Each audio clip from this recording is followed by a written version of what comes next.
और वहीं जम्मू में आज कश्मीरी पंडित कम्युनिटी ने सरकार की तरफ से एनएफएसए नाफिज करने के फैसले के खिलाफ एहतजाजी मुजाहिरा किया है। मुजाहिरीन का कहना है कि इस फैसले से डिस्प्लेस्ड फैमिलीज को मिल रही राहत का सिस्टम मुतासिर हो सकता है। एहतजाज कर रहे लोगों ने बताया कि अभी उन्हें जो राशन और माली मदद मिल रही है वो नए सिस्टम नाफिज होने के बाद कम हो सकती है, जिससे उनकी रोज़मर्रा की ज़िंदगी पर असर पड़ेगा। वहीं उनका कहना है कि जब तक उनकी मुस्तकिल बहाली नहीं होती तब तक पुराना राहत सिस्टम जारी रहना चाहिए। वहीं एहतजाज के दौरान लोगों ने सरकार से मांग की है कि उनके हालात को देखते हुए इस फैसले पर दोबारा गौर किया जाए। कम्युनिटी के नुमाइंदों ने वार्निंग दी है कि अगर उनकी मांगें नहीं मानी गई तो आने वाले दिनों में एहतजाज और तेज किया जाएगा। सबसे पहले हम कश्मीरी पंडित है, अपने देश में दंडित है। आए दिन जो है कश्मीरी पंडित के ऊपर जो है नए नए कानून, काले कानून जो है थोपे जा रहे हैं। आज पहली बार नहीं है, ये 90 से लेकर आज तक ऐसा ही हुआ है। लेकिन आज ऐसा हुआ फाइनल टच जो है दिया जाता है, जिससे कश्मीरी पंडित का जो गला ही घोटा जा रहा है। सिंपल सी बात है, आप कहते हो स्पेशल स्कीम है, मैं तो ऑलरेडी 11 किलो चावल तो ले रहा हूँ, इसमें आप क्या मुझे कह रहे हो? ये तो 90 से लेकर आज तक मैं ले रहा हूँ। इतनी कौन सी आफत आई है सरकार के ऊपर, हमारे कमिश्नर साहब के ऊपर, कि जो बार बार कहते हैं नफसा भरो नफसा भरो नफसा भरो, जबकि वो खुद बोलते हैं it is a mandatory but not compulsory. लेकिन ऐसा क्या हुआ कि आज के डेट में हर किसी को, बच्चे को भी जो है इंक्लूजन करना पड़ता है रिलीफ ऑफिस में, उसको नफसा देना पड़ता है। अगर आज के डेट में अगर किसी को डिलीशन करना पड़ता है, उसको नफसा भरना पड़ता है। इतनी कौन सी आफत हुई है? और अगर आप एक जबान से कहते हो ये जरूरी है, ये जरूरी नहीं है, अगर भरना है तो भर दो, दूसरी जबान से आप कहते हो आज के डेट में नहीं भैया ये भरना ही पड़ेगा आपको, इसका मतलब साफ साफ है सरकार की नीयत साफ नहीं है। सरकार चाहती है कि कश्मीरी पंडित का गला आप जो है बंद करना है।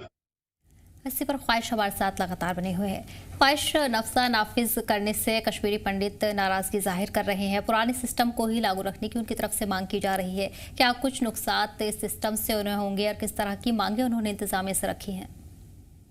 देखिए, एक अलग अपनी परसेप्शन बनाई जा रही है। हालांकि इससे क्या नफे नुकसान होंगे ये तो भविष्य में पता चलेगा।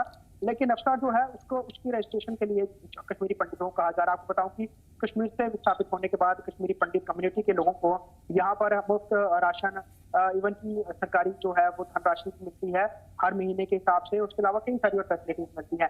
लेकिन उनको ये लग रहा है कि नफसा के बीच में आने से उनकी ये सुविधाएं जो है वो कम हो जाएंगी, चाहे वो राशन की डिस्ट्रीब्यूशन की बात हो या फिर अन्य सुविधाओं की बात हो। एक आप कह सकते हैं कि एक असमंजस में है। हालांकि चाहे वो जम्मू कश्मीर सरकार हो, उन्होंने भी कहा है कि कश्मीरी पंडितों को वापस विस्थापित करने के, उनको बसाने के लिए जो सरकार पूरी कोशिशें कर रही है, किसी ने उनको रोका नहीं है।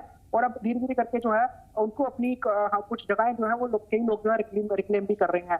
ओवरऑल स्थिति सिनेरियो बदल रहा है। बड़े सारे कश्मीरी पंडित, अभी की जो पीढ़ी है वो अलग अलग जगहों में बच्चे पढ़ रहे हैं और सेटल भी हो गए हैं। लेकिन बहुत बड़ा अभी भी इनमें वो तबका है जो कि रिलीफ के ऊपर पूरी तरह से निर्भर है, डिपेंडेंट है, और वो चाहता है कि इसके साथ कोई भी छेड़छाड़ ना हो। और अगर छेड़छाड़ होगी तो इन लोगों के लिए दिक्कत परेशानी होगी, मुश्किलें आएंगी। जबकि इनके पूर्ण सेटलमेंट अभी तक केंद्र सरकार द्वारा नहीं की गई है।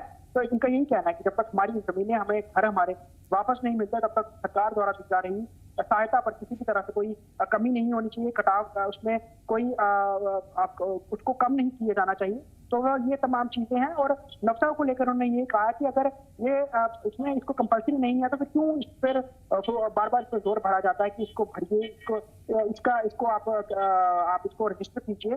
ये बिल्कुल गलत है। अगर गवर्नमेंट किसी ना किसी तरीके से कश्मीरी पंडितों को मिलने वाली एड है, इसको इसमें कमी लाना चाहती है, तो इसके लिए कश्मीरी पंडित जो है पुरजोर एहतजाज करेंगे। और एक एहतजाजी मुजाहिरा उन्होंने आज जम्मू में किया भी है, रिलीफ कमिश्नर मुख्यालय में, और अपनी बात जो है वो सरकार के समक्ष पहुंचाने की कोशिश की है। जी, ख्वाहिश साथ ही भी जानना चाहेंगे, अभी तक के आंकड़ों के मुताबिक जिस तरह स्कीम कश्मीरी पंडितों के लिए चलाई जा रही है, लगभग वादी में कितने कश्मीरी पंडित परिवार होंगे जो इस स्कीम से मुतासिर होंगे?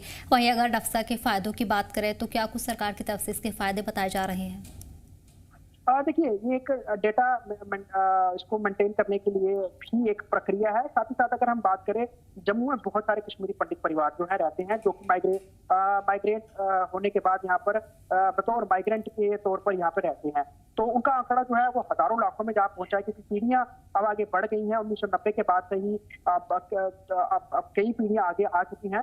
तो इस बीच में जो कई परिवारों का जो है वो उसमें बढ़ना भी हुआ है, कई परिवार अलग भी हुए हैं। तो समय समय पर लोग जो है वो सरकारी इस एड का जो है फायदा लेने के लिए जो दस्तावेज है उनसे भरवाए भी जाते हैं। लेकिन नफ्सा की बात करें तो उसको लेकर अभी इनको एक कंफ्यूजन है कि इनकी एड कम हो सकती है, लेकिन अगर आधिकारिक तौर पर देखा जाए तो कहा जा रहा है कि ये सिर्फ एक रिकॉर्ड मेंटेन करने के लिए, इससे कुछ फायदा नहीं हो, नुकसान नहीं होगा, इवन की फायदा ही होगा। लेकिन इसको लेकर जो डाउट है उस पर ही ये सारी बात हो रही है। अभी भी हम देख रहे हैं कि घाटी कश्मीर में कई सारे कश्मीरी रह रहे हैं, हालांकि उनको वो अपनी जगहों घरों में ही रह रहे हैं, उनको किसी भी तरह की हेल्प नहीं मिलती है। ये उन कश्मीरी पंडित परिवारों के लिए है जो घाटी से विस्थापित होकर जम्मू या फिर अलग अलग जगहों में रह रहे हैं, उनके लिए ये सारी प्रक्रिया रहती है।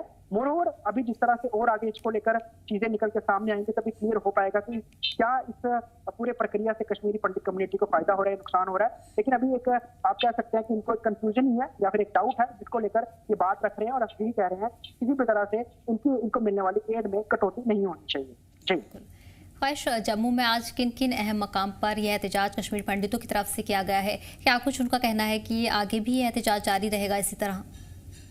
देखिए, मुख्यतः इनको जो ये कोई भी बात अपनी रखनी होती है, रिलीफ कमिश्नर मुख्यालय जम्मू में जो है वहां पर ये आगे रखते हैं। उसके अलावा यहाँ जहाँ ये लोग रहते हैं वहां से इनकी रिप्रेजेंटेशन आती है। और आज के समय में कश्मीर पंडित कम्युनिटी की कई सारी जो है वो कमेटीज या फिर हम कह सकते हैं कि एसोसिएशन बनी हुई हैं जो अलग अलग मुद्दों को लेकर जो है वो सरकार के समक्ष जाती हैं। लेकिन मोरोवर जो आंदोलन इनको करना होता है या अपनी बात रखनी होती है, ये रिलीफ कमिश्नर मुख्यालय जो कि एक कंसर्निंग पर्टिकुलर एक डेडिकेटेड एक मुख्यालय है कश्मीर पंडितों को लेकर, तो वहां पर ही करते हैं और वहीं पर ही इन्होंने एहतजाज किया है। जी ठीक है ख्वाहिश, तो जानकारी के लिए बहुत बहुत शुक्रिया।